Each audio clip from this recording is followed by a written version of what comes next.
I was driving to the house that had once been the heart of our family. After my wife's death, it became my only refuge, a place where the walls still held her breath and the water by the dock still reflected her presence. But as I turned onto the familiar street, I realized that foreign footsteps had already erased my own. What I saw on the porch marked the end of the life I once knew, and the beginning of something my son could never have imagined. If this story resonated with your soul, click subscribe and let me know in the comments which city or country you're listening from. I'm truly curious to know where you're tuning in from. My name is Harold Whitman. I was 74 years old the autumn I drove back to the lake house.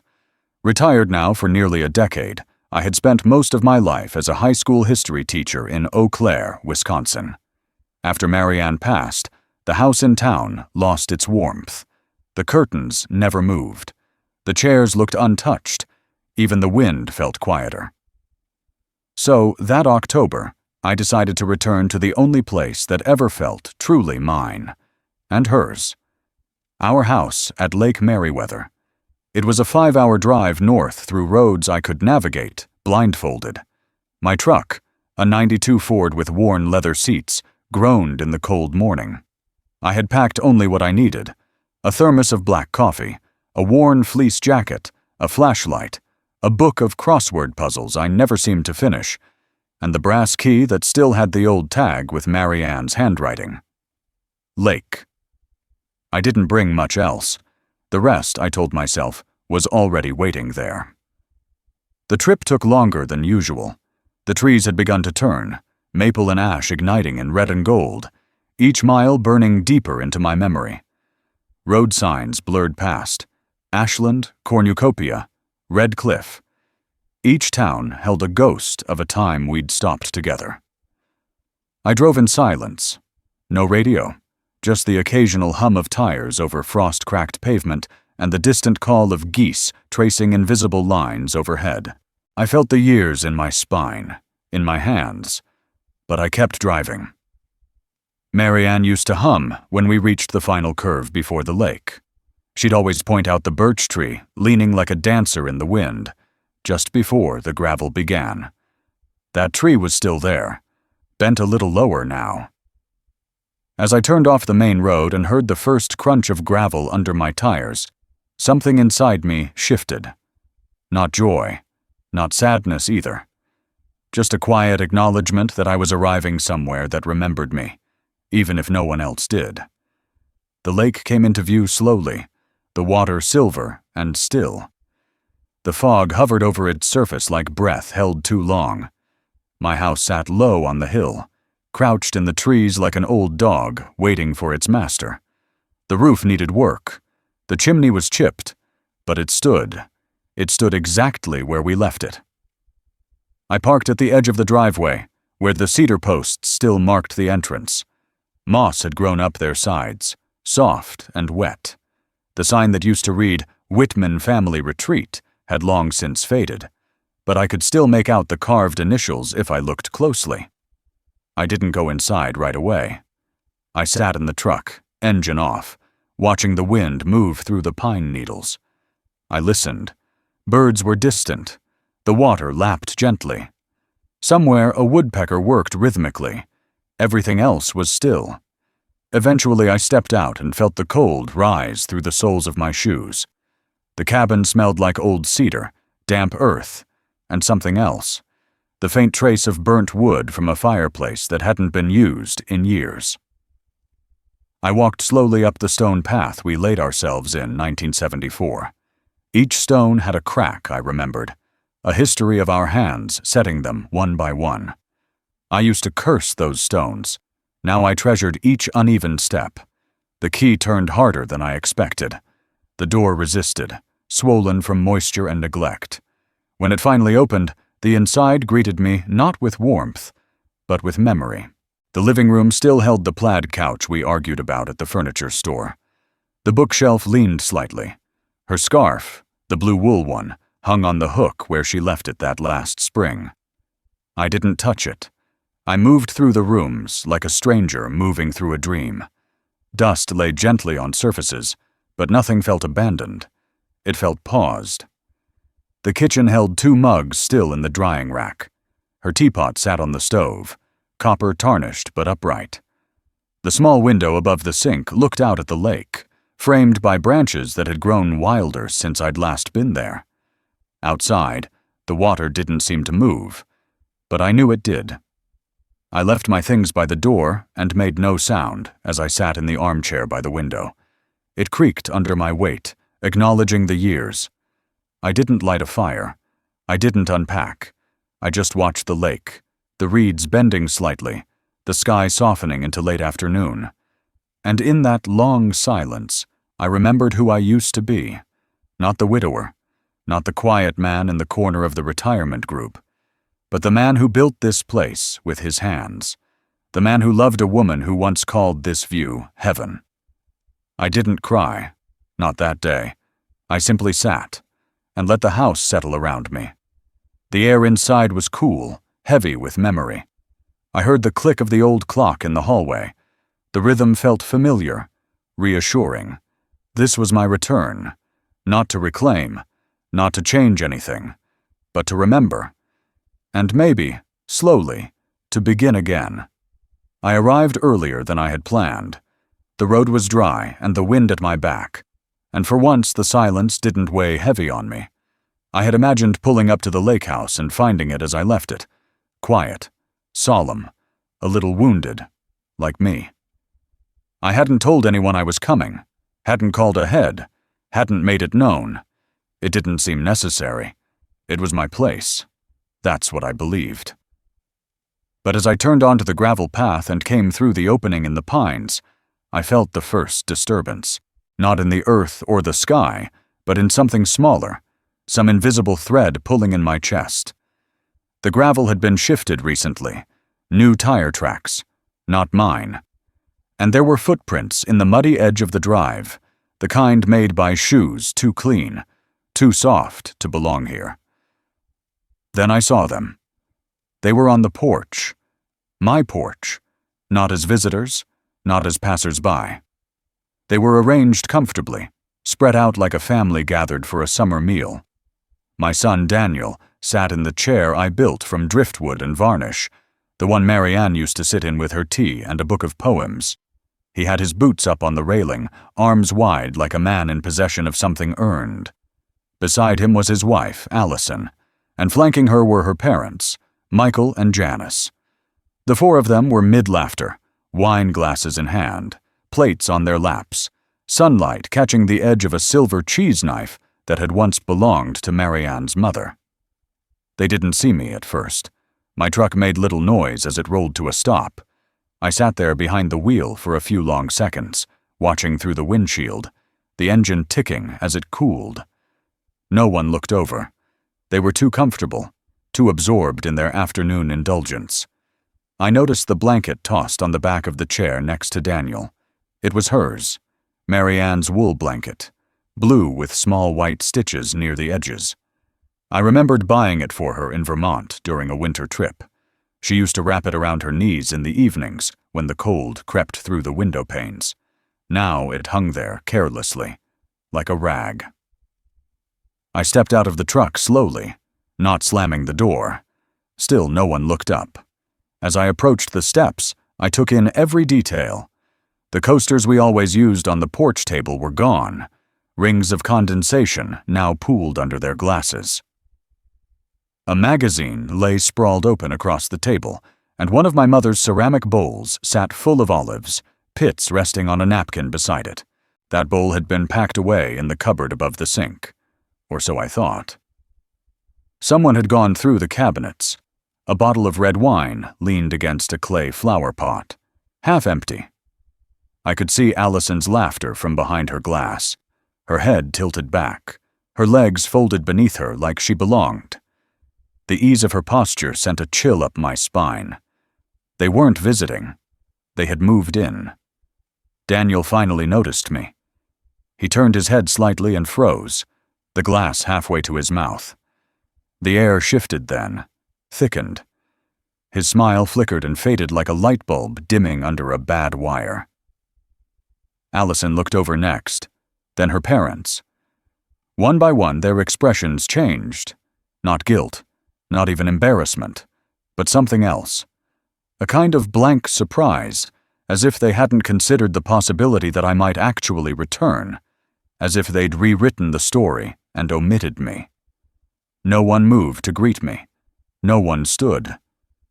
Daniel opened his mouth but said nothing. I didn't speak either. I stood at the base of the steps, letting the silence widen. I took in the scene as one might observe strangers at a bus stop, detached, polite, but fundamentally elsewhere. The porch didn't feel like mine anymore. The walls remembered me, but the air didn't. I looked down and noticed a pair of slippers by the door. My slippers, worn and soft, the heel still bent from how I used to slide them on without using my hands. Someone had been wearing them. I could see the indentation from toes that weren't mine. I didn't climb the stairs. I didn't raise my voice. I simply stood there, breathing in the pine and wine, the foreign scent of lavender lotion and perfume that didn't belong to anyone I loved. It was a robbery without broken windows, a displacement without violence. They had invaded not through force, but through quiet entitlement. The door behind them was ajar. I could see into the hallway, my hallway, and noticed the picture frames had been moved. One of Marianne's paintings no longer hung near the entry. Instead, a metal-framed mirror caught my reflection, small and distant. The mirror was unfamiliar, sterile. I hadn't seen it before. I could feel the weight in my chest grow heavier, not from grief this time, but from something colder. Displacement, erasure. A creeping sense that I had been slowly unwritten, that my presence here was now the disturbance. They hadn't changed the locks. They hadn't needed to. Ownership wasn't taken with a deed or a key. It was taken in the rearrangement of chairs, the removal of coasters, the repurposing of blankets. It was in the way they laughed on my porch and looked through me when I returned. I turned around before anyone spoke, my boots pressed into the soft dirt where their footprints were. I didn't want to hear explanations, didn't need apologies or invitations. What I needed was space, mental, emotional, strategic. I had given too much, let too much slide. I walked back to the truck and opened the door. The sun had dropped lower. Shadows fell across the gravel, long and quiet. I sat behind the wheel and stared at the house. The paint still peeled in the same spot on the window frame. The wind moved through the trees like it always had, but everything else had shifted. Everything human, everything sacred. As I drove away, I didn't look in the rearview mirror, not because I didn't care what happened behind me, but because I already knew. They weren't guests. They weren't waiting for me. They had already replaced me. The lake house had become theirs in gesture, in rhythm, in silence. But the deed still said otherwise. I drove home slowly, the road unwinding beneath me like an old ribbon coming apart at the seams. I didn't rush. There was no one waiting for me. No meal to return to. No porch light left on out of habit. The world had gone quiet again, and I let it. Each passing tree, each blurred fence post, each forgotten mailbox seemed to nod as I passed, as if they too understood the weight of coming back to a place that no longer remembered you. The city unfolded in gray as I crossed into the outskirts of Duluth. The hum of traffic, the occasional siren in the distance, the stoplights blinking without urgency. Everything was familiar, yet remote. I turned onto my street where the trees were trimmed and the sidewalks uneven. The house sat there as I had left it, the lawn still yellowed from the summer heat, a few fallen leaves gathered by the porch steps like quiet messengers. I parked along the curb instead of pulling into the driveway. I didn't know why. Maybe I didn't want to see my own name etched on the mailbox. Maybe I wasn't ready to step back into a life that had started to feel like a waiting room. When I opened the door, the stale air hit me like a sigh. The kind that rises up from walls that haven't been spoken to. The kind that clings to furniture no longer in use. I stepped inside and let the silence close behind me. The thermostat still blinked its soft green light. The smell was the same: old coffee grounds, paper, dust. It was all exactly as I left it. And somehow that made it worse. I took off my coat and hung it on the hook that never held more than one. The narrow hallway stretched out ahead of me, a tunnel of memories dulled by repetition. The floor creaked under my weight. I didn't mind the sound. It reminded me that I was still there, that I still pressed into the earth, even if no one else noticed. I passed by the kitchen without stopping. I wasn't hungry. The sink was clean, the dish rack empty. One mug still sat on the counter, rim stained with old tea, the kind I used to make every evening before sitting by the window. I left it there. The living room had the same stillness, as if it were holding its breath. The armchair faced the television. The books on the shelf leaned against one another like tired men at a bus stop. I hadn't touched the curtains in weeks. Outside, the light faded into that gray-blue dusk particular to Minnesota, the kind that used to bring Marianne into the room just to say how lovely it was. I stood in the center of the room and looked around. Nothing was broken. Nothing was missing. And yet, the absence screamed, not in volume, but in shape. There were outlines where things used to be: her sewing basket beside the couch, the Afghan folded over the armrest, the faint indentation in the cushion where she used to sit cross-legged with a book in her lap. I walked down the hallway toward the bedroom, my feet slowing as I passed the linen closet. It still smelled like lavender and soap. I reached for the doorknob to the bedroom, but stopped. I didn't open it. Not yet.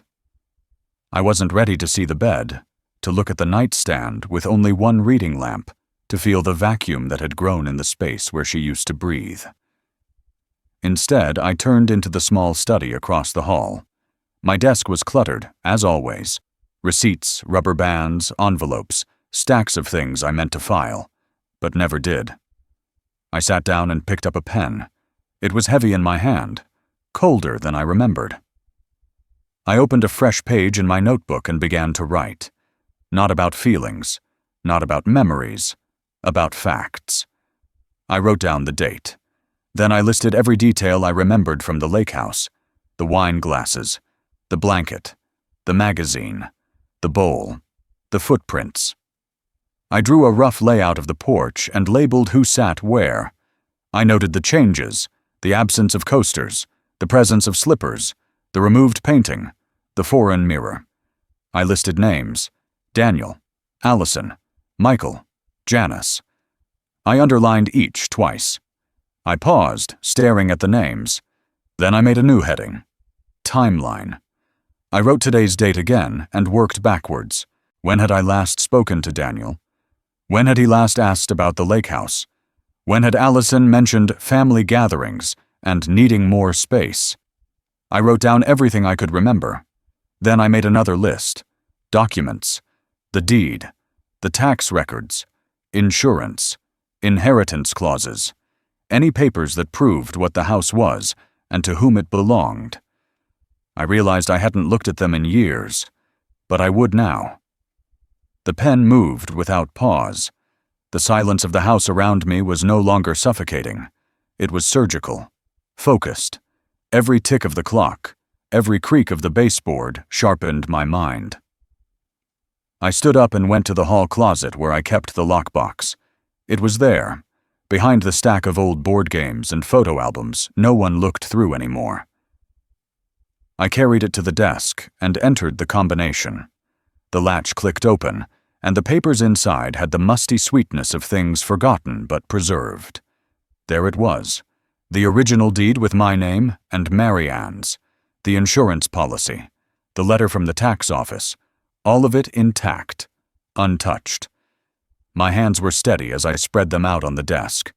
I took a breath and returned to my notebook.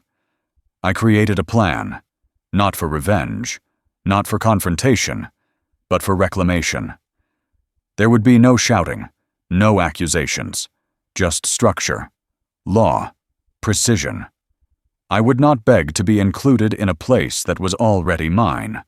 I would not argue with those who smiled from my porch while erasing the woman who built it with me.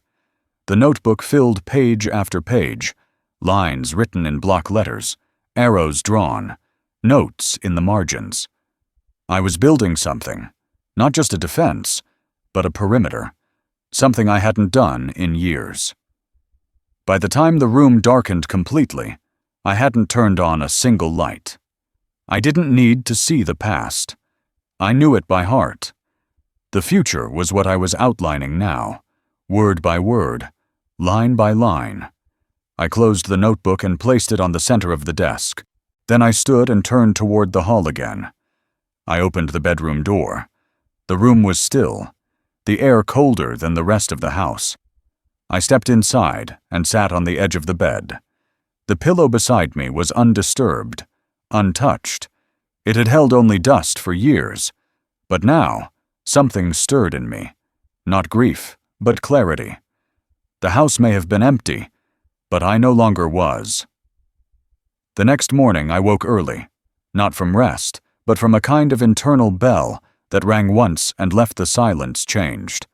The window above my bed was rimmed with frost. The house was still dark. The city hadn't yet begun to breathe. I sat up slowly, knees stiff, the blanket clutched in my lap like a shield. The night had turned something over in me. I no longer felt stunned. I felt aligned. Every part of my mind was narrowing toward a single shape, and that shape was strategy. I moved through the house like I used to before school in my teaching days. Quiet, precise, methodical. I didn't touch the radio. I didn't brew coffee. I went straight to the kitchen table and cleared it. I laid down a yellow legal pad, a black ink pen, and a manila folder that held the deed to the lake house, the insurance papers, the tax statements, and a copy of Marianne's will. I sat in the chair by the window, the one with the cushion flattened by years of sitting, and began to write. I started with the word timeline, underlined twice. From the last conversation with Daniel to the moment I saw them on the porch, I traced every interaction backwards. I noted Allison's remark at Thanksgiving about finding space for all generations. I remembered the brief phone call in July where Daniel asked if I still visited the lake house often. Then, his hesitation when I said I hadn't been up in a while. I saw it now, how each breadcrumb had been carefully laid. I noted the dates. I made a chart. Then I drew a new heading, critical window. If they were settling in now, on a Thursday afternoon, that meant they were preparing for a longer stay, likely through the weekend, maybe even beyond. That gave me 3 full days before Monday. 3 days before Daniel could initiate a change of mailing address, contact local utilities, or request an informal declaration of usage. I didn't know if he had that intent, but I had to assume he did. Entitlement has a way of accelerating when unchallenged. I made 3 columns: legal, environmental, psychological. Under legal, I listed ownership documents, reviewed and verified, insurance policy, current and in my name, county tax statements, paid through December, legal counsel, to be consulted within 48 hours, emergency clause in will. To be reviewed under environmental, I wrote, security of premises, compromised, technological leverage, to be developed, accessibility, drive time, JACTRA 5.5 hours, external monitoring, required discretion, and under psychological, family history, relevant patterns of entitlement, emotional leverage, neutralized through silence, tactical language, avoid escalation. Objectives, preservation of legacy, prevention of erasure. Then I made a separate page titled Sequence of Action. I broke the next 72 hours into 6 segments. Each segment was aligned to one of the 3 categories. My first step was to secure the legal perimeter. No gaps, no delays. I remembered an old colleague of mine, Russell, who had transitioned into real estate law after retirement. I hadn't spoken to him in years, but I still had his card taped to the back of a filing cabinet drawer. I wrote his name down. Next, I thought about the town near the lake, Marrowfield. Small, tight-knit, but big enough to have a clerk's office, a hardware store, and 2 churches. I'd need to confirm if anyone in the township had been approached about changes to occupancy or land use. That would come later. Then I opened the folder and looked at the insurance policy. The clause for unauthorized occupants was vague, but potentially useful. I highlighted the section and made a note to discuss it with Russell. I read through every page again, slowly. I wasn't scanning. I was absorbing. I wanted every phrase, every sentence structure imprinted into me. If I were to defend what was mine, I would not be caught off guard. By late morning, the house had filled with soft light. Dust floated through the beams, coming in from the eastern window, illuminating the papers on the table like relics in a chapel. I paused and stared at the surface. This was my command center.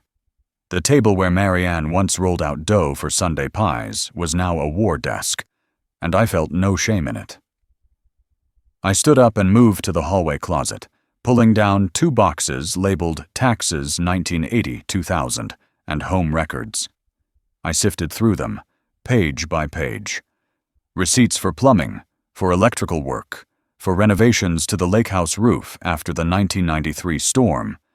I found a contractor's note signed by both me and Marianne, detailing the upgrades we made with our own hands. I smiled faintly. These weren't just documents. They were time-anchored truths. I selected the most important papers and placed them in a secondary folder labeled Foundation. The metaphor was not lost on me. In the afternoon, I created a checklist on the wall above the desk. Each task had a box next to it. I pinned up a calendar and circled the upcoming Monday in red. Then I wrote underneath it, in capital letters, Decision Point. I opened my desk drawer and took out a roll of painter's tape. I marked off the boundaries of the living room, taping off corners like evidence markers. This space, I decided, would remain dedicated to strategy until the situation resolved. It wasn't dramatics. It was logistics. The theater of war had always relied on maps and territory. I stepped back, looked at the wall, the table, the layers of thought forming a kind of protective shell around me. This wasn't about vengeance. This wasn't even about justice. It was about sovereignty, identity. I wasn't trying to win an argument. I was trying to keep the shape of my life from being erased by people who saw my silence as surrender. I didn't know how this would end, but I knew it would begin with order, and time, and precision, and time I still had. It started in the basement. The old concrete stairs groaned under my weight as I carried down the boxes one by one. I hadn't been down there in years. The last time was to check for a leak that turned out to be nothing more than condensation from a burst of spring heat. Since then, I had avoided the place, partly because of the damp, partly because of what it represented: unfinished projects, forgotten hobbies, the kind of spaces where old tools rusted quietly and time collected in corners. But now, it would become something else: a workshop, a center of control, a quiet perimeter of resistance. I cleared the shelves along the back wall, paint cans from another decade, rusted nails in coffee tins, broken flashlights, unused batteries, and plastic sheeting that had long since yellowed. All of it came down. I set them aside with care, not to discard, but to repurpose. I swept the floor, scraped away old leaves that had blown in under the door, and washed the workbench clean with vinegar and a cloth. As I wiped away the dust, I saw the grain of the wood again, knots like eyes staring back at me. I took stock of what I had: tools, extension cords, screws, nails, old switchboards, flashlights, and a box labeled Spare Electronics that Daniel had once left in my garage years ago. I remembered how he used to tinker with wires as a boy, building radios and setting off the smoke alarm more than once with his homemade circuit boards. Irony, I thought, was a quiet thing. Now I would use the pieces he abandoned to build the shell that would protect what he no longer respected. I opened my notebook and outlined a simple plan. The house would not be fortified in the traditional sense. No locks, no bars. That would only escalate the situation, draw attention, make things adversarial. Instead, I would create subtle disruptions, an architecture of unease, a pattern of uncertainty. My goal was not confrontation, it was erosion, small, inexplicable disturbances that would make presence feel unwelcome, unsafe, unexplainable. The house itself would speak in whispers. I began with lighting. I wired a circuit to the breaker box and installed a remote relay. The lights on the main floor would operate normally until triggered. I set up a second control path, accessible only from the basement, to override brightness, create flickers, even shift color temperature to make the environment feel colder, more sterile. I ordered new LED bulbs in bulk, ones capable of subtle strobing and timed dimming. They arrived the next day in plain boxes. I didn't label them. I stored them under the workbench, each socket marked with a note for future placement. Next came sound. I had an old Bluetooth speaker system in the garage, once used for holiday music. I repurposed it. I stripped the casings, rewired the inputs, and attached them to a system of narrow emitters I built using copper wire and salvaged radio parts. These wouldn't produce loud noises, just tones. Frequencies designed to be heard only at certain angles, in certain corners. A faint hum under the floorboards. A high-pitched ring by the bedroom door. A pulse behind the refrigerator. Not enough to alarm, just enough to gnaw. I tested each one in the basement before installation. Sitting in the dark, I listened as the tones moved through the space, almost imperceptible, like the murmur of memory itself. It wasn't frightening. It was uncertain. That was the point. Then I installed motion sensors. Nothing store-bought. I built my own using parts from an old security system I found at a yard sale a year ago. Most of it was still functional. With a soldering iron and a magnifying glass, I fused the elements into shape. The sensors would trigger timed events, light changes, sound activation, even the faint release of scent via heated pads soaked in pine oil and damp cedar. Familiar, but off. The kind of sensory memory that lingers and unsettles without reason. I placed each component into a labeled tray. Motion A, Light B, Audio C. I diagrammed the house in my notebook and began assigning zones. Hallway, kitchen, guest room, living room. The attic I left untouched, for now. I focused on the areas they were most likely to occupy, areas that had belonged to Marianne and me. I wasn't defending a fortress. I was reclaiming sacred ground. Wiring the kitchen took the longest. The cabinets were tight, the crawl space behind the oven narrow and thick with dust. I wore gloves and moved slowly. I didn't want to disturb anything permanently. The idea wasn't damage. It was distortion. The small sense that something wasn't quite right. A drawer that opened too easily. A light that hummed faintly when no one touched the switch. A chill near the pantry door that wasn't there the day before. The living room ceiling was another challenge. I had to climb into the narrow crawl space above it, where insulation hung in thick clouds. I placed 2 directional speakers there, set to emit randomized whispers, indistinct and layered. The sound of someone not quite speaking. The mind, when it cannot decode language, fills in the gaps with fear.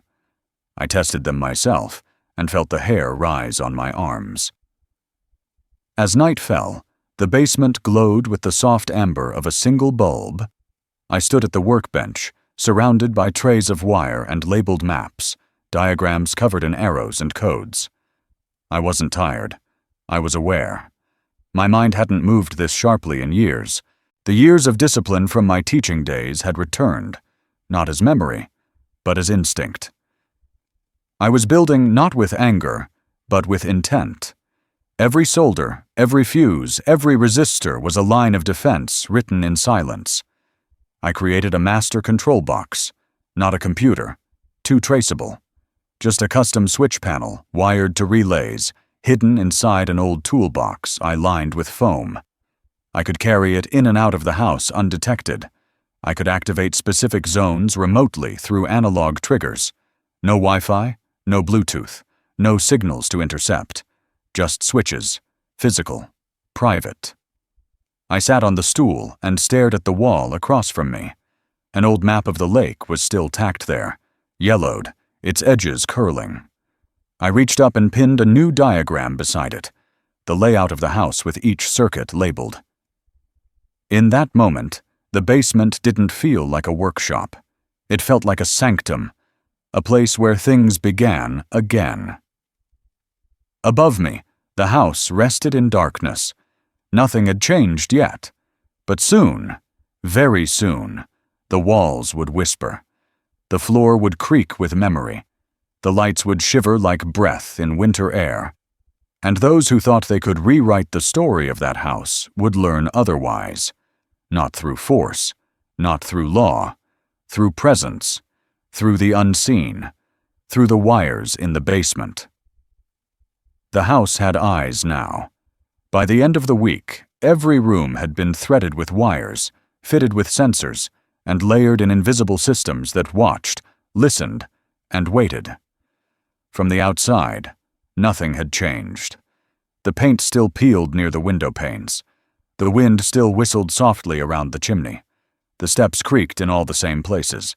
But inside, beneath the floorboards, behind the walls, hidden in vents and shadows, the house had transformed into something living. It breathed through currents. It whispered in static. It saw without blinking. I moved through the house differently once the system was complete. Slower, more deliberately. Every hallway became a path of circuitry. Every doorknob, a marker in a silent map. I had built something not for destruction, but for resistance. An architecture of discomfort, designed to erode confidence, to unravel certainty. I didn't want confrontation. I wanted unease, the kind that grows in the stomach without a name. The entryway was the first zone I finished. It was the point of arrival, the threshold. I installed a small infrared motion detector above the arch, hidden inside the crown molding. It linked to a subtle relay in the coat closet, which would, on cue, cause the light bulb in the hall to flicker, not fully off, but just enough to catch the eye. Beneath the floorboards, I embedded a pressure sensor, just under the welcome mat, calibrated to detect even the softest step. When triggered, it would send a pulse to the speakers in the living room, activating a loop of low-frequency sound that mimicked a heartbeat, distant and irregular. The kitchen had its own language.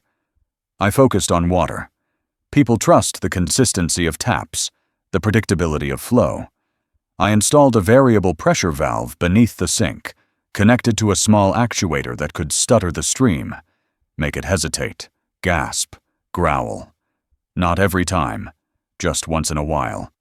Enough to suggest something wrong with the pipes, or perhaps something deeper.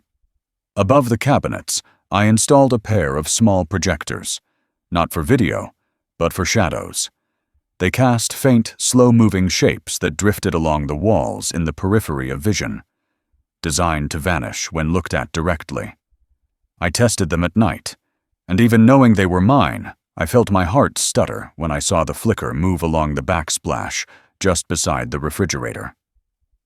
The upstairs hallway became the spine of the system, long and narrow, with 4 doors branching from it, 2 bedrooms, 1 bathroom, 1 linen closet. I placed a single speaker in the attic hatch above the hallway, programmed to emit a soft thud at irregular intervals, like a footfall, or the shifting of weight. It wouldn't play often, perhaps once every few hours, but when it did, it would sound real, as if someone, or something, was above them. In the guest room, I installed nothing overt, just a subtle adjustment of airflow. I added a small duct fan behind the vent, controlled by a dial in the basement. When activated, it would cause the curtains to flutter, ever so slightly. Movement without breeze. I tested it for hours, adjusting the angle, the timing. When I stood in the room and watched the fabric lift as if breathed upon, I knew it was enough. The main bathroom was fitted with a heat sensor embedded in the mirror frame. It didn't trigger sound or light. It simply logged movement, a silent record of who came and went. I added a second trigger near the baseboard heater, which once activated, caused a faint metallic ticking, like cooling pipes, but set to play on a delay, creating the illusion of recent presence even when the room was empty. Each night, I walked the perimeter of the house and listened, not for intruders, for the system itself, the clicks, the hums, the tiny shifts that meant the sensors were alive. I didn't need cameras. I didn't want to see them. I just needed to know that the house was responding, that it had become what I built it to be, an observer. Downstairs, the living room remained unchanged in appearance. The bookshelves still held Marianne's novels, the ones she read again and again. The fireplace sat cold. But behind the bricks, embedded in the mortar, I had placed a small transducer that could emit a low, subsonic hum, inaudible but physical. The kind of frequency that makes glass shiver, that unsettles the chest. I tested it by placing a water glass on the mantel. When the surface began to ripple, I knew the settings were right. I never triggered everything at once. That would be too obvious, too aggressive. The power of what I built lay in randomness, in the suggestion of pattern, in the sense that maybe, just maybe, something was wrong, but not enough to be sure. Doubt is a seed. It grows best in quiet. The basement, now the nerve center of it all, pulsed with faint light. The control box sat open on the workbench, its switches labeled by room and trigger type. I had memorized them. I didn't need the labels anymore. My fingers knew where to go. I could activate Zone 2 in less than a second. I could start a cycle in the guest room with a single flick. The house listened to me, and I, in turn, listened to the house. I slept less, not out of anxiety, but out of attention.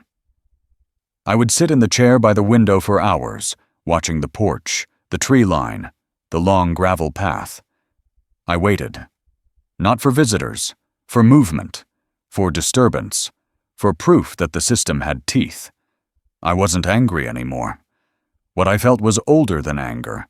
It was something quiet, something fortified, the kind of resolve that comes after grief has turned to stone.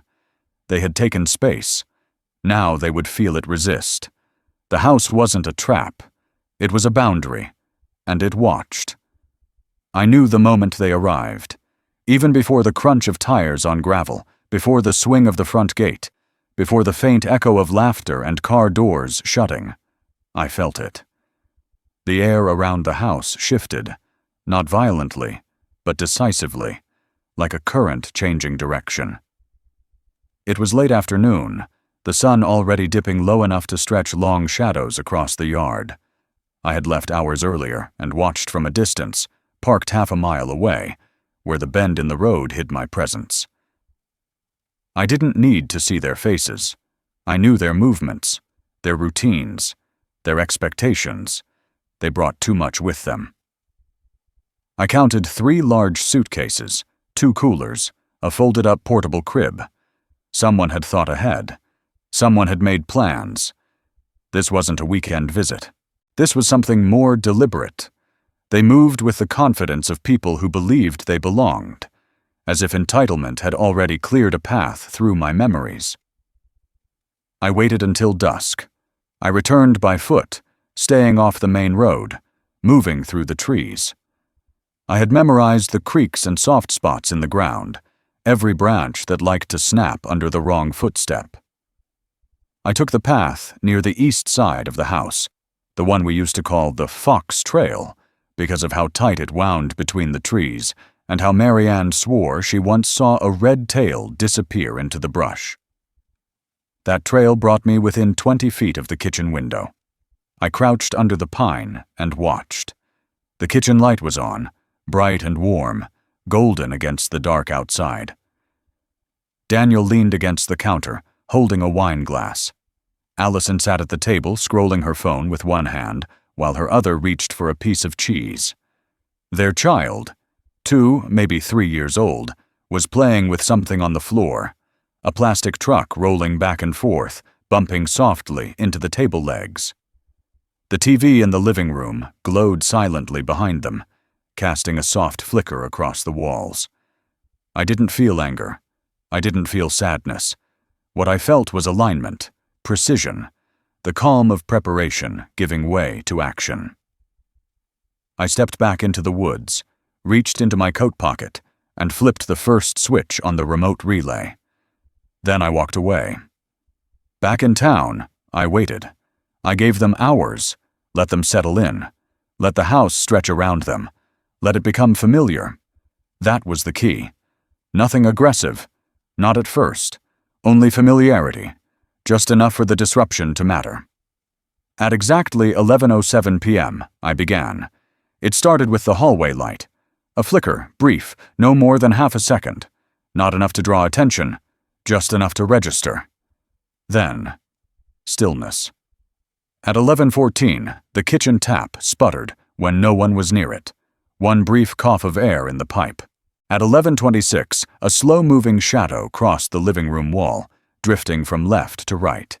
It did not repeat. I watched it all through the system's passive sensors. No cameras, just response triggers, pressure, temperature, vibration.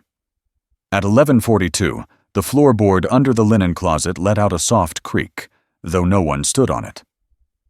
At 11:53, the guest bedroom curtain moved, despite the window being closed. The child was the first to respond.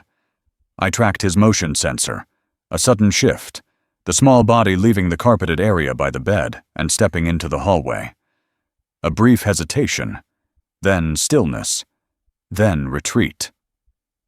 I imagined him standing there, watching the corridor, unsure of what woke him, unsure why he suddenly felt he wasn't alone.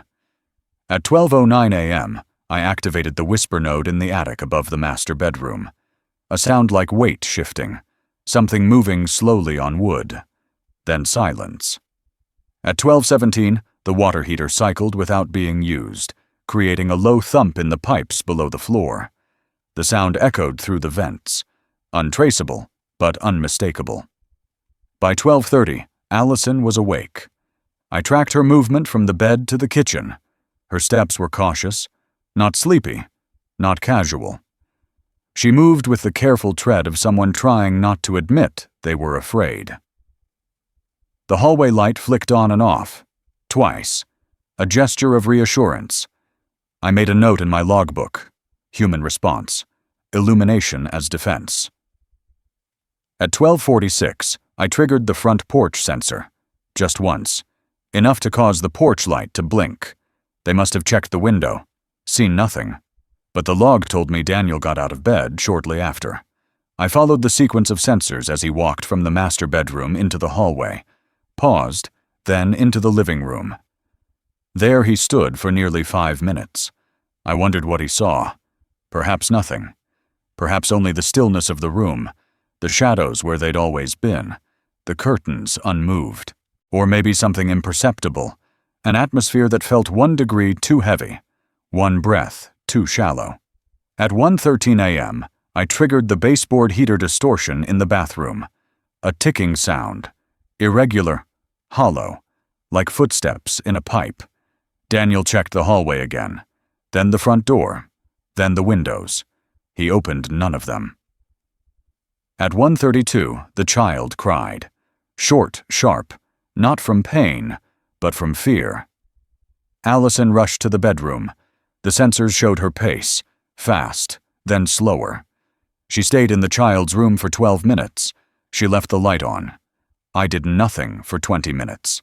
Let the house go still. Let them believe it had passed. Then, at 2:07 a.m., I activated the subsonic transducer behind the fireplace. A low, barely there hum. The glass in the windows did not shake. The furniture did not tremble, but the walls held it. I imagined them lying in bed, staring at the ceiling, not knowing why sleep wouldn't come. By 2:39, Daniel moved again, down the stairs, into the kitchen. He opened the fridge, closed it, sat at the table, did nothing, just sat, until 3:05. Then the lights in the living room dimmed, just for a breath, then returned. He stood up fast, walked into the hallway, then stopped. I ended the sequence at 3:17. By 4:12 a.m., all sensors were still. No movement, no lights, just quiet. But it wasn't the peace of rest. It was the stillness of people waiting for morning, of people too tired to search, too proud to admit discomfort, too disoriented to speak of what could not be explained. The house had done its work, not loudly, not cruelly, but with precision. And it would remember. The call came just after 7 a.m. I had been awake for hours, seated by the window in my small kitchen back in town, the same cup of lukewarm coffee going untouched as the steam faded into the stale morning air. The notebook sat open before me, last night's sequences sketched in orderly lines, checked and annotated. I wasn't looking for flaws. I was studying rhythm. The human response to uncertainty always left a pattern, and this pattern had only just begun. The phone buzzed sharply on the counter. I let it ring once, twice. Then I picked it up. Daniel's voice came through the receiver tight and low, pressed through clenched teeth. He didn't greet me. He didn't ask how I was. He launched straight into it, his words clipped, deliberate, but shaking at the edges. He said something was wrong with the house. He didn't know what exactly. Flickering lights, noises in the attic, water pressure fluctuations. He listed the events like a man reading a list of grievances in court, careful to sound rational, but failing. He said it felt deliberate. I said nothing. Just let the silence fill the space where explanation usually lived. That silence is where people unravel. I knew this. I had taught through it, lived through it, buried loved ones in it. He started again, louder this time. The tone shifted from suspicion to accusation.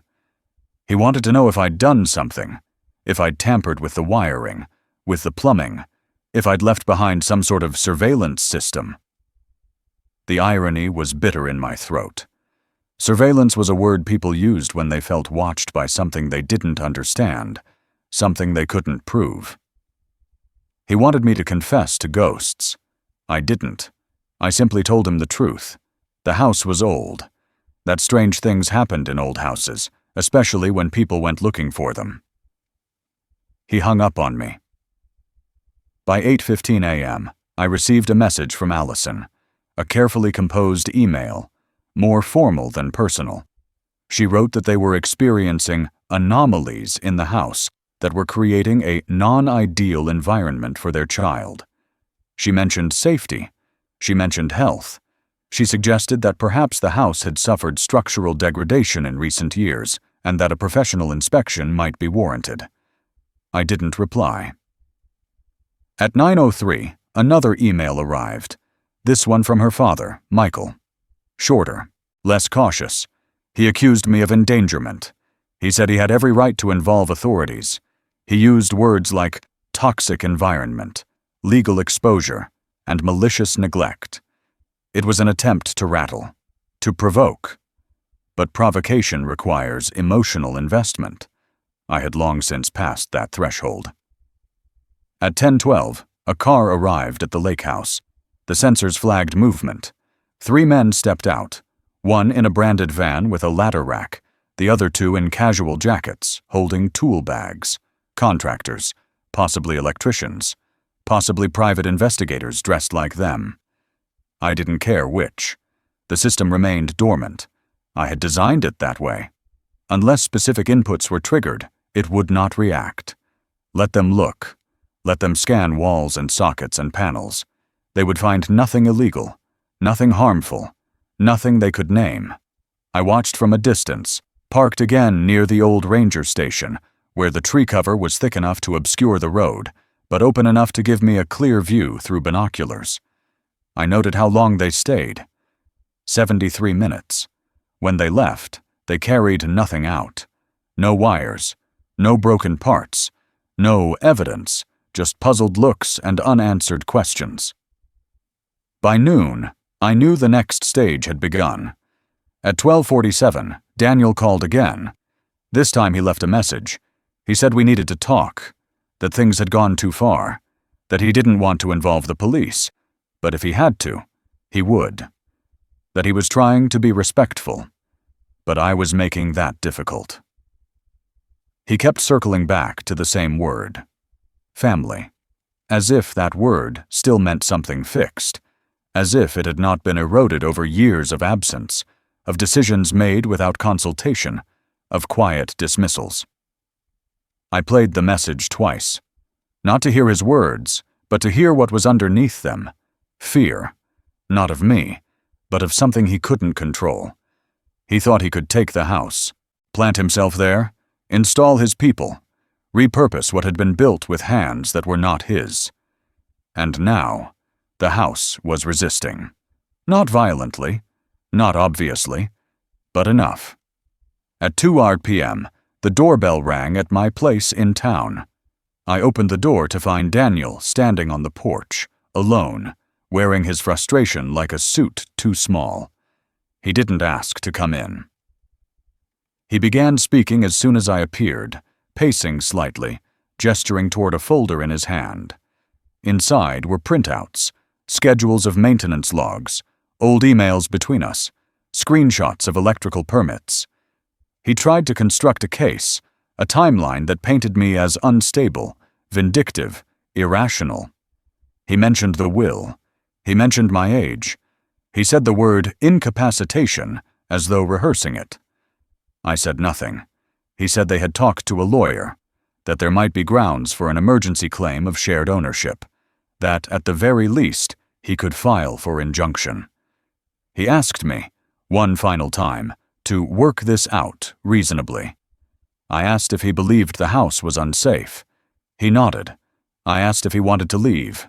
He hesitated, then nodded again. I told him simply that he could. And then I shut the door. Behind it, I leaned against the wood and exhaled slowly. The first part was complete. They had named their fear. They had defined their discomfort. That was power, making someone articulate the thing they wished to deny. The rest would follow.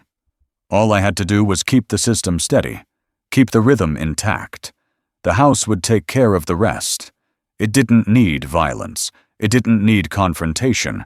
It only needed patience, and I had that in abundance. By the time the leaves turned brittle and orange along the edge of the sidewalk outside my house in town, I had already built the second perimeter. The first had been physical: wires, switches, signals, shadows. But this one would be quieter, drier, and far more difficult to breach. It would be made not of walls or glass, but of paper, signed, notarized, certified, filed, and recorded. This perimeter would not flicker or whisper. It would stand silently in drawers and folders, in filing cabinets and desk safes.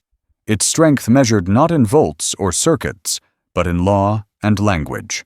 If they wanted to contest ownership, redefine intention, restructure memory, then I would answer them in print. It started with a trip to Russell. He was older now than when we last shared a beer on my porch nearly a decade ago, but his mind was sharp, and his cynicism had matured like scotch, darker, smoother, and without pretense. He didn't ask unnecessary questions. I brought a manila envelope to his office in the old courthouse building, the kind with brass fasteners and a red string tie, and laid it flat on the table between us. Inside were copies of every relevant document I owned: the deed to the lake house, the original mortgage statements from 1974, the final payment stub from 1996, the joint ownership clause between me and Marianne, and the full probate file processed after her death. Russell flipped through the documents slowly.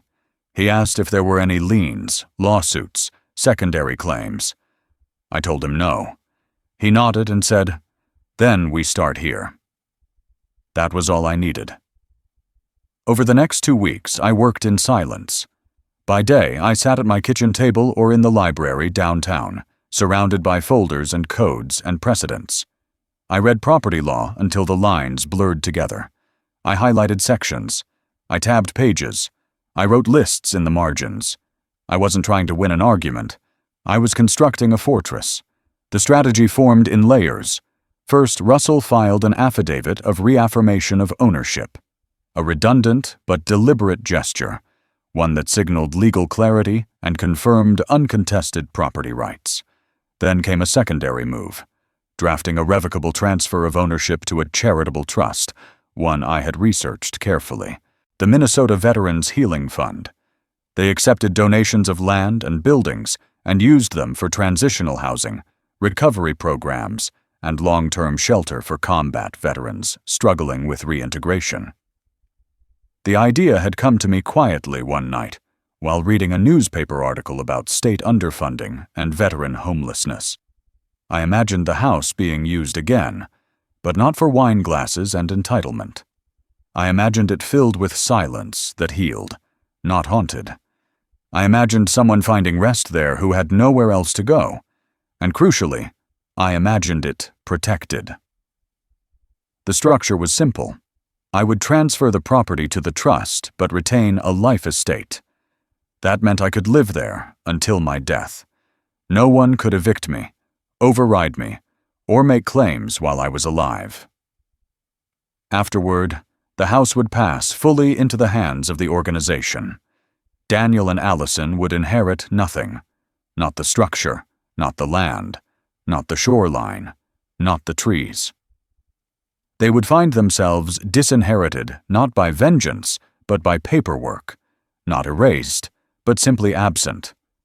Russell made sure every document was bulletproof. He arranged for a licensed appraiser to file an evaluation of the property. He coordinated with a notary, a clerk, and a courthouse contact. When I asked him if it was overkill, he looked at me with the quiet sternness of someone who had buried too many clients under their own assumptions. "No," he said. "It's a wall, and you're going to need it." So I built it. Every letterhead, every signature, every notarized stamp became another stone in the structure. I attached my medical records, affirming mental clarity and independent function. I wrote a personal statement, 2 pages in longhand, explaining the intent of the gift. I referenced Marianne. I referenced my years of care. I referenced nothing about Daniel or his wife or their presence in the house. I wanted no emotional fingerprints, only clarity. The trust responded within days. They were grateful. They sent a representative, Angela Morris, 40-ish, composed, carrying a leather case and a voice like calm water. She walked through my documents with me in the library reading room, pointing to each page, confirming the logistics, affirming the transition. She said they could begin preparing the deed transfer immediately. When I asked if they needed time to deliberate, she shook her head gently. "We've seen worse," she said. "We've seen louder. You're doing this for the right reason." That night, I returned home with the finalized draft of the agreement. I laid it flat on the table and stared at the signature line. It was blank, waiting. I placed the pen down beside it and left the room. I walked through the house, slowly. I moved through the living room, where the light from the street lamps filtered through the curtains like dusk-colored water. I stepped into the hallway, touched the corner where Marianne once hung her scarves, and paused in the doorway of the room where I kept her books, her coats, her handwritten recipes. I looked around, not to remember, but to affirm. Everything in the house had already served its purpose. It had carried the weight of a life, and now it would carry the weight of something else. In the morning, I signed. The pen moved steadily. No hesitation, no flourish, just ink on paper, clean and final. Russell filed the documents the same day. The courthouse clerk sent confirmation. The public record updated within 48 hours. The trust's name appeared next to mine. My life estate clause was embedded in every version. It was finished. The house no longer belonged to a line of inheritance. It belonged to intention. Paper walls, quiet, steady, absolute. And behind those walls, I finally exhaled. The morning of the transfer was cold and windless, the kind of stillness that settles over a place just before snow. I woke early, not out of nerves, but out of something closer to ceremony. There are days in life that feel rehearsed, even when they are happening for the first time. Days that move forward with such quiet finality that you don't question whether it's the right decision. You simply follow the steps you've already lived in your mind. I dressed with care, not in anything new or theatrical, just in the clothes I used to wear when I accompanied Marianne to town meetings or Veterans Day events. Wool trousers, a pressed flannel shirt, a jacket with corduroy elbows that had outlived at least 2 presidents. I tied my shoes slowly. Every motion seemed weighted, not by doubt, but by intent. I drove to the courthouse in Duluth with the folder in the passenger seat. It was sealed now, its contents complete. Deed transfer, life estate provision, tax exemption forms, charitable beneficiary certification, and a letter from me addressed not to the court or the trust, but to the future, typed neatly, dated carefully, signed in black ink. At the recorder's office, everything moved quickly. Paper slid across counters. Stamps thudded. The clerk, a young woman with hair pulled back tight, and a voice that barely rose above a whisper, handled the paperwork with the detached grace of someone accustomed to processing beginnings and endings without needing to witness either. She didn't ask questions. She didn't blink when she saw the name of the trust. She just read, confirmed, recorded. Russell was there, standing beside me like an anchor. He said little, just nodded at each stage. His presence was a comfort, not because I needed guidance, but because I respected quiet witnesses. Too much of my life had been filled with noise that went nowhere. Today, I wanted the silence of formality. The silence that says, "This matters." Once everything was signed, notarized, and archived, the clerk handed me a stamped copy for my records. A second copy went into the trust's file. The third would be uploaded into the county's public database. Just like that, the lake house was no longer a private asset. It had become a public promise. I stepped out of the building with the weight of permanence on my shoulders. But it didn't feel heavy. It felt earned. The air was colder now, biting at my face. I got back in the truck and drove north without stopping, back toward the lake. The trees along the road stood stiff and bare, their last leaves clinging to the branches like old thoughts too stubborn to fall. The sky was pale and streaked with high clouds. I arrived at the house just before noon. Angela, the trust representative, was already there. She stood at the edge of the driveway, arms folded against the wind, her expression unreadable, but calm. She greeted me with a nod, and no more. I appreciated that. Words had already been spoken. The documents had already spoken louder. We walked the property together. I showed her the boundaries, the small shed that leaned toward collapse, the stone path that cracked under the frost, the dock that groaned underfoot when stepped on too quickly. She took everything in with the eyes of someone not evaluating value, but possibility. Inside, the house smelled of cedar and old winter. I had opened the windows briefly that morning to let in fresh air, but the walls still held memory, like a scent. We moved through each room slowly. She took notes, not with surprise or judgment, but with purpose. Her steps were light, careful not to disturb the dust that had begun to gather again in corners. She asked a few questions about maintenance, when the roof had last been checked, whether the water heater had been replaced, if there were any access issues in winter. I answered factually. She made no remarks about aesthetics, no comments about decor. The house, to her, was not a canvas for personal taste. It was a structure of healing. We ended in the living room, where the light filtered through the same curtains Marianne had sewn decades ago. Angela looked around, then down at the floor, and said she could feel the quiet in the wood. I said nothing. That was enough. Before she left, she handed me a folder with a welcome letter from the Trust's board, an outline of their upcoming site visits, and a schedule for repairs. She assured me I would not be disturbed. My right to stay, to live, to move freely within the house was protected. She also confirmed that the Trust would issue a public statement later that week, not a press release, just a quiet mention in their seasonal newsletter and local veterans bulletin. As she drove away, I stood on the porch for a long time. The road stretched out in both directions, empty. No sounds but the wind through the dry grass and the soft tick of the porch light against the wood. I watched the trees shift slightly, their bare branches clicking faintly in the breeze. Everything around me felt suspended, not in time, but in definition. The house was mine, but no longer mine. I would live here, but I would not die as an owner. I had not lost it. I had given it forward, and I had done it on my terms.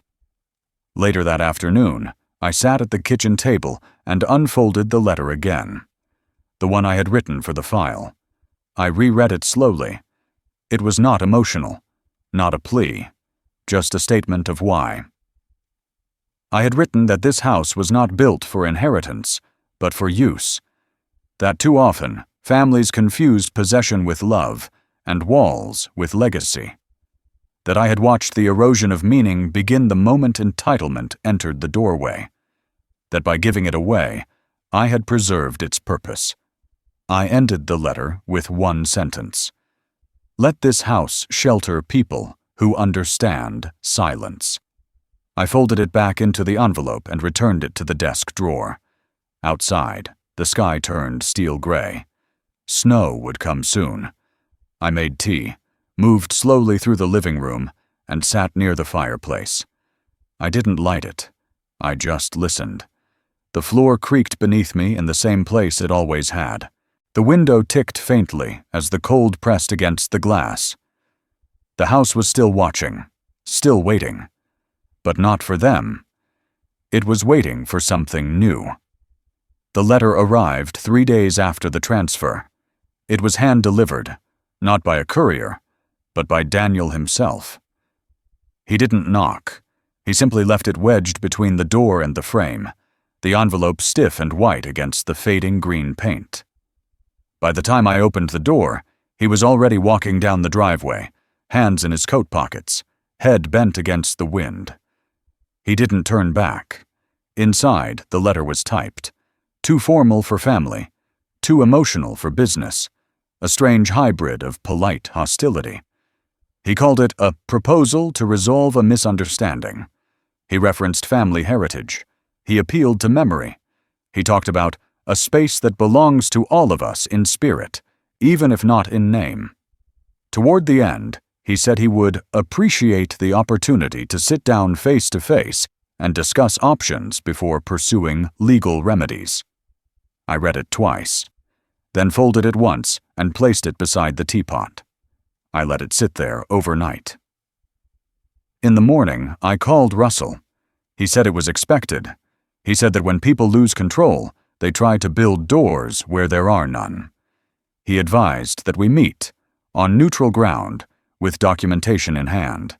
Nothing verbal, nothing off the record, everything official. We scheduled the meeting for the following Thursday at Russell's office.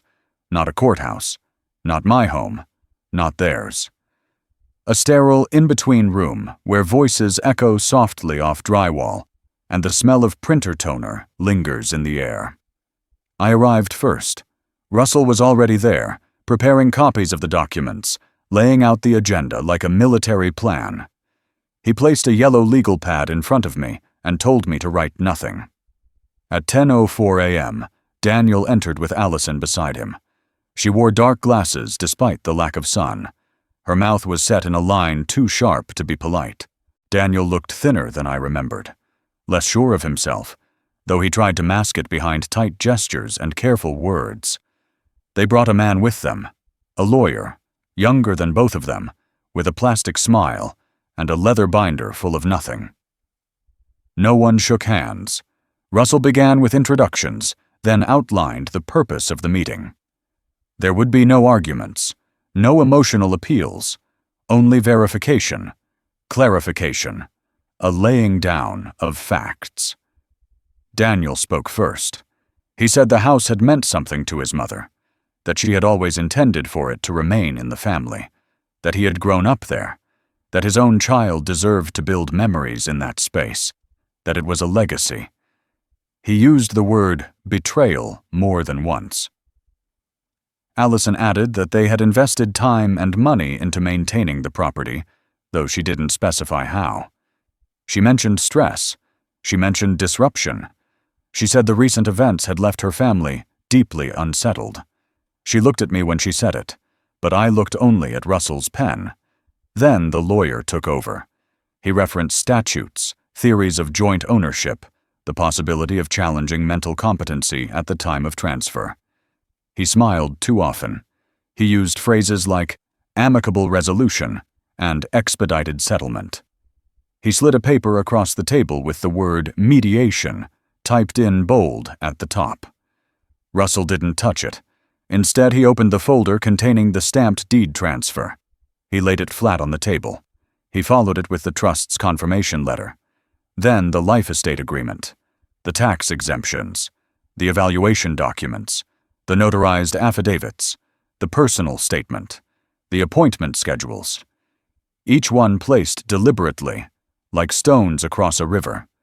He spoke with precision, calm, authority.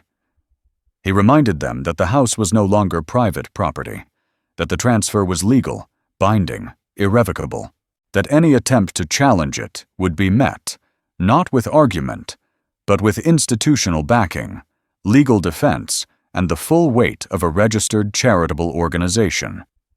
He explained that life estate meant what it said. I could live there until death. They could not access the house. They could not use it. They could not alter its status.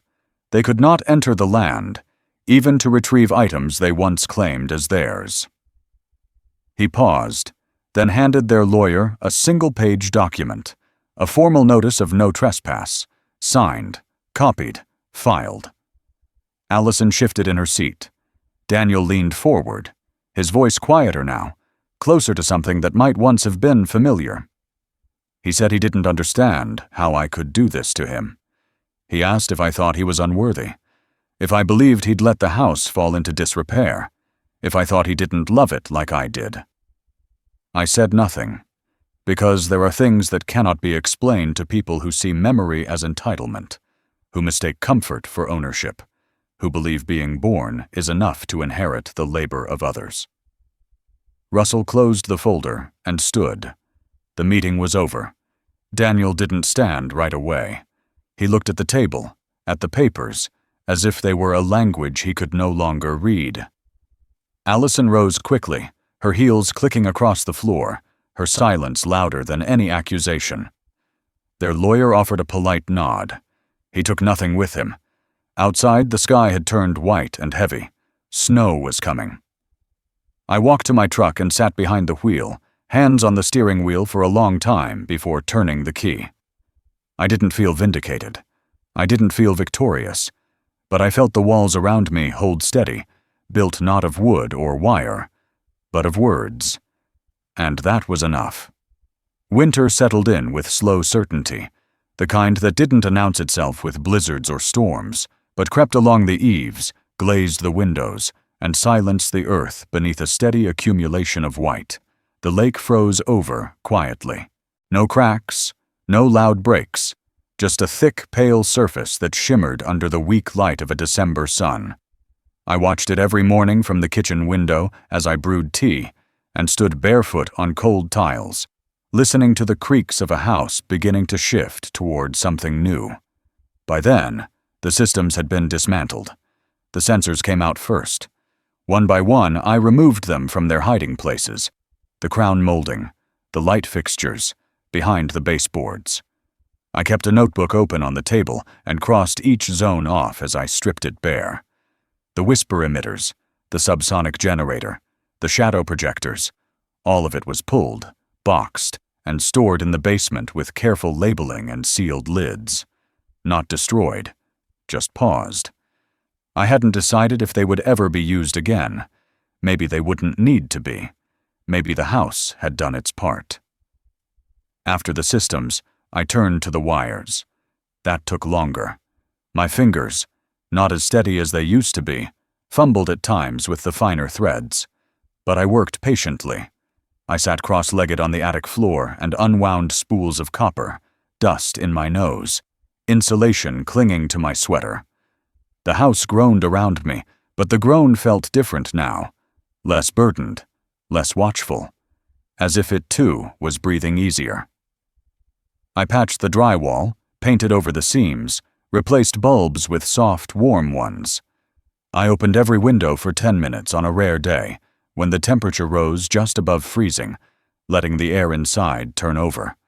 The curtains danced in the sudden breeze, and for a brief second, I saw them move the way they used to, when Marianne walked through the hall with her arms full of folded towels. The rooms were quieter after that. I vacuumed the rugs, aired out the closets, burned cedarwood incense in the evenings. I played old jazz records on the turntable in the corner. I lit the fireplace, not out of necessity, but because the crackle was its own kind of company. The scent of burning pine filled the house and crawled up the walls like memory. One morning, Angela returned.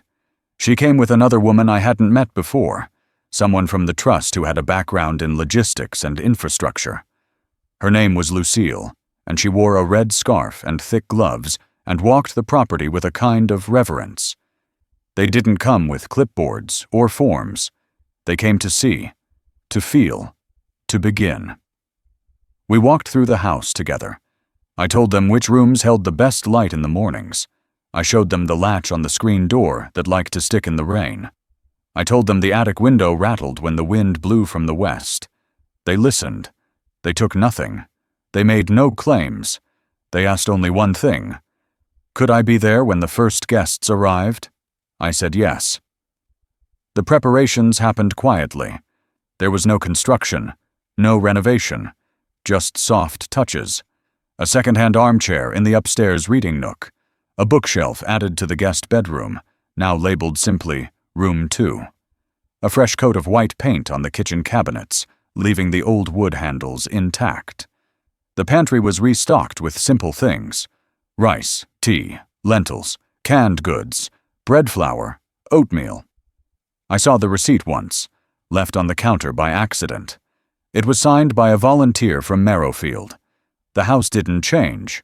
It just adjusted. Outside, the snow deepened. The driveway was plowed twice a week by a man named Curtis, who never spoke more than 10 words at a time. I liked him. He nodded at me each time, and I nodded back. The lake remained frozen, its surface marked by the occasional tracks of deer or a brave fox. Then, in early January, they came. The first guests arrived just after sunrise. A dark green van pulled into the drive, followed by a sedan. 3 men and 1 woman stepped out. Veterans, all of them, as Angela had told me. Each carried a duffel bag.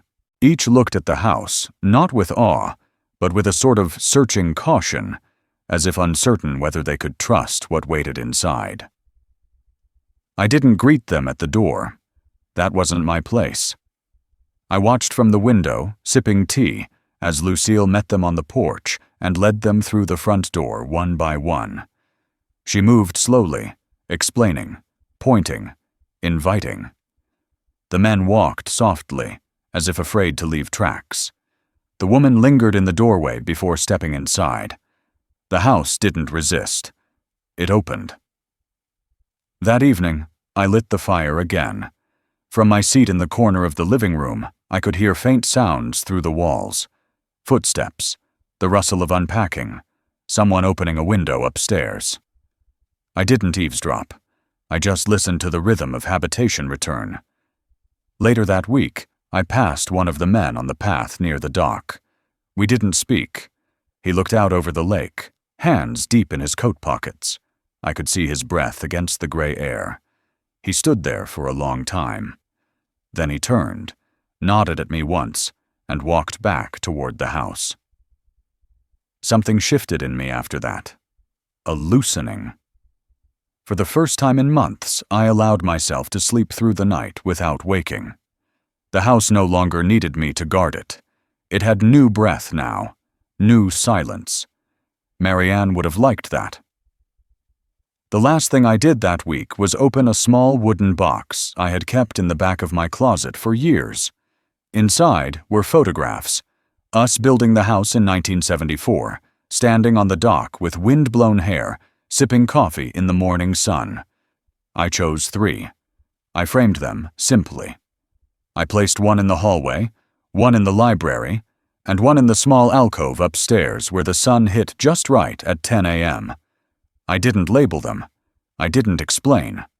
Let them be what they were. Echoes. Quiet reminders that something had come before. That something had survived long enough to become useful again. The house was no longer mine. But it was doing what it was always meant to do. It was healing. The first thaw came with no announcement. No dramatic melt or sudden warmth. Just the soft sound of dripping, somewhere beyond the porch, steady and rhythmic, like a clock ticking in reverse. The lake remained frozen, but the edges had started to loosen, seeping into the soil with each rising sun. I noticed it in the way the snow no longer crunched, but sagged beneath my boots. The house, always attuned to the subtle changes, began to breathe differently. Inside, the air smelled faintly of earth. The floors creaked less. The walls felt warmer. Curtains moved more freely. The firewood burned faster. Even the old armchair by the window, once stiff and reluctant, welcomed me now with a softness that hadn't been there in years. The house had shifted, and I had shifted with it. There was no singular moment that marked the point of no return, no final word, no thunderous closure. The irreversibility had not come with the transfer of ownership or the signing of a document. It had seeped in over time, the way silence replaces argument, the way dust settles over a once contested space. You don't see it happening. But then one day, you wake up, and the path behind you is gone. One morning, I opened the drawer in the hallway desk and found the original keys to the lake house. The ones Daniel had once used when he visited with sincerity, before ownership became negotiation, before memory became territory. I turned them over in my hand. They no longer had weight, just shape. They no longer opened anything that needed to be opened. Still, I placed them in an envelope and left them in a box labeled Archive. I wrote the date on the flap. I did not seal it. Later that week, a letter came. It was from Daniel, not printed or typed, but written in his handwriting. The same blocky, careful script he used as a boy when copying spelling words. He didn't ask for anything. He didn't accuse. He wrote that he had driven past the lake the previous weekend, that he had seen the van parked out front, the lights on upstairs, the smoke rising from the chimney. He said the house looked different. He said he understood now. He wrote that he hadn't known how much of himself was built around the idea of someday owning it, not living in it, not using it, just possessing it. And that when it became clear that would never happen, something in him cracked, but not from loss, from the end of illusion. He said he didn't blame me anymore, that maybe, in time, he would even be thankful. I didn't write back. Some things don't need an answer. Some things only require acknowledgement. I folded the letter and placed it alongside the others I had saved. Not many, but enough to know that even silence has a paper trail. The guests continued to arrive, one van at a time, one weekend after another. Veterans with eyes that had seen too much. Some stayed a few days, others stayed longer. They walked the property in the early morning, their boots pressing deep tracks into the snow. They sat on the dock even when the lake was still frozen, breathing in the cold and letting the wind clear something unnamed from their lungs. I kept my distance. I did not interfere, but I was present. Every evening, I lit a single lamp in the reading room and left the door open. Some came in, some didn't. Those who did rarely spoke. They sat in the armchair or by the window. They picked up a book, sometimes read a page or two, and then just held it in their hands like something steady. Occasionally, one would nod to me on their way out. A small gesture. Enough. The house absorbed it all. The pain, the quiet, the release. It took in every breath and gave nothing back but stillness. The kind of stillness that doesn't feel empty but full. The kind that makes space for healing not by curing, but by holding. This house, our house now no longer mine, had become what I never knew it could be. Not a place to hide, not a monument to a life lost, but a passage. It had moved past ownership, past legacy. It existed now in its truest form, function without ego, shelter without narrative. One afternoon, I walked down to the dock alone. The ice on the lake had thinned to a thin membrane of glass, shivering under the weight of the wind.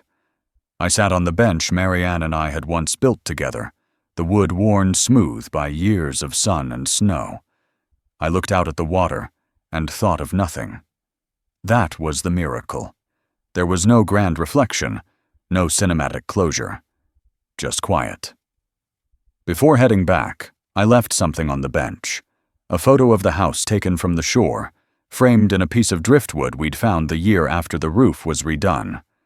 I placed it there without note, without name. It would remain, or it wouldn't. Either way, it belonged to the moment now. That night, I placed the final copy of the deed, the welcome letter from the trust, and the transfer agreement into a fireproof box in the hall closet. I labeled it not with my name, but with the coordinates of the house. Not out of secrecy, but out of truth.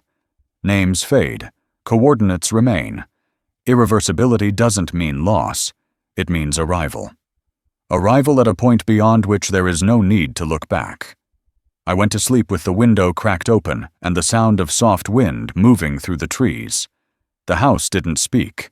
It had said everything already.